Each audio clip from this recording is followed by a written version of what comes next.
good morning mga masters. So, pupunta tayo ngayon ng Plaridel, Bulacan, doon sa DC Monorack na planta. Kasi sukatan nila yung motor natin ng bracket, no? Yung mga parang modification. Nakausap kasi tayo from admin. So, puntahan natin. So, meron tayong 84 kilometers din ito.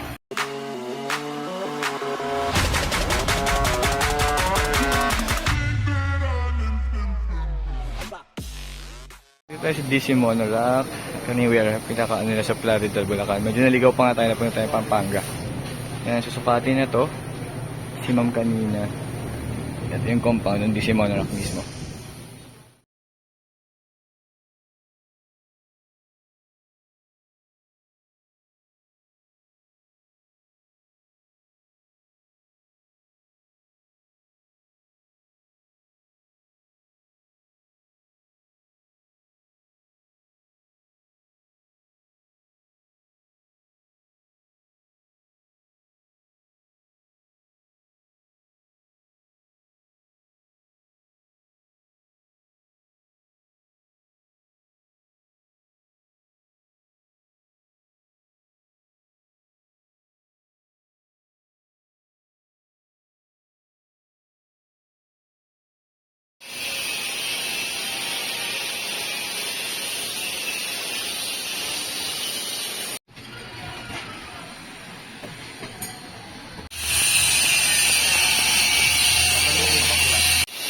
So yan mga master, meron silang machine, no?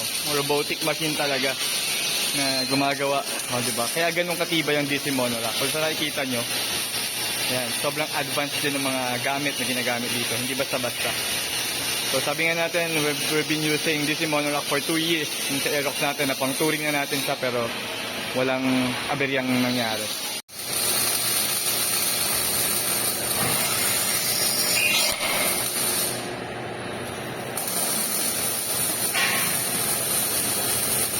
So then again, thank you sa Team DC Monorack for accommodating us, no? Tayo yung unang-unang may ATR na magkakaroon ng DC Monorack. Then, shoutout kay boss na meet natin yung owner ng DC Monorack. Andun yung office kasi nila sa taas. Nahiya na ako mag-vlog kanina. So, nagpa-picture na lang ako. Gusto ko sana mag-vlog dun sa kanila pero nahiya ako eh.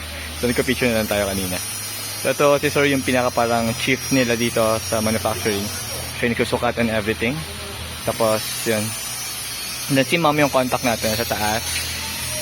So, bibigay ko sa inyo yung, lagyan natin yung contact number dito, yung pin natin yung location nito, para kung may papamodify din kayo sa kanila.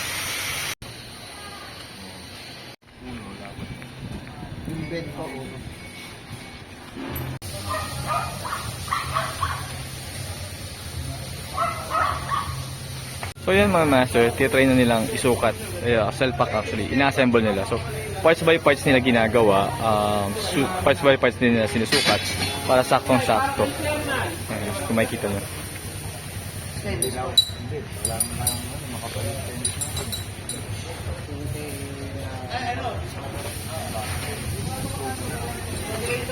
Then again, thank you, maraming salamat DC Monorack. Then ito si Sir, try din natin paggawa ng bracket para sa MDL natin. Sukatan nila. Sulit yung punta natin dito sa DC Monorack warehouse mismo. Maraming salamat po sir and ma'am.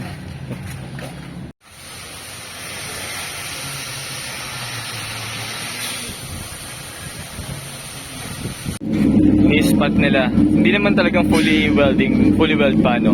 Para lang ma-fix yung sukat nila. Then kakalasin nila yan dyan, tsaka nila yung fully welding.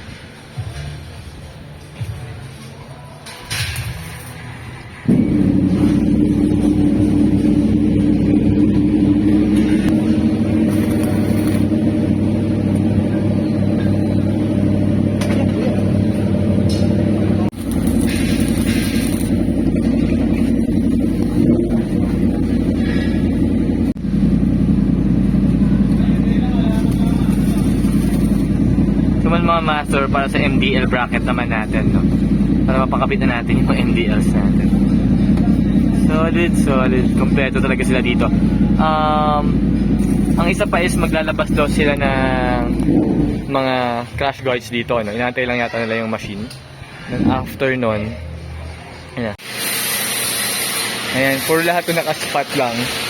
Then pag sinala na dun sa machine na to, siya na yung nag-finish welding. I-welding yung pag ito. Pwede mo yung video. Na-video ko nga po siya kanina, ang galing. Opo.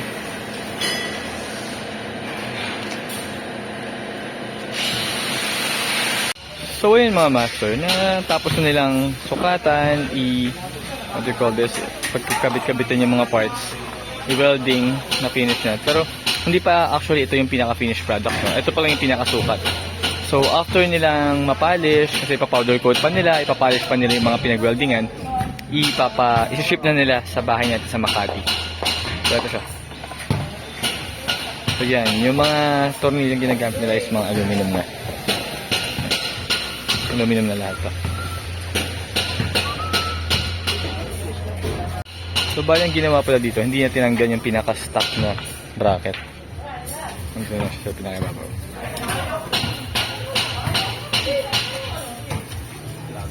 Sige sir, pasara po.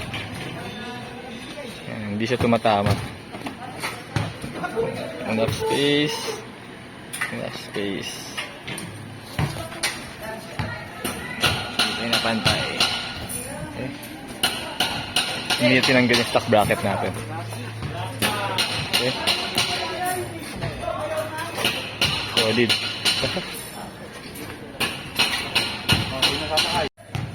Ayan, so testing na nila kung gaano katibay. Huwag mo na ako itulak! So ayan, DC Monorock mga master. Paka-solid. Oh. Gano'n siya katibay. Tao yan ha. Ilang kilo ka sir? 80. 80 kilos. 80, pababa ka po. Diba? Pababa ka pa. Mga master, ginagawa naman ni Kuya sa MDL natin. So, yung moldehan na yun nasa left side, yun nasa right side naman yung ginagawa niya. Sobrang precise, talagang dapat saktong-sakto siya doon. So, dalawa yung pinaka-point of anchor niya, isa yung nasa gilid, saka nasa taas, para ma-sure na hindi talaga siya babaklas.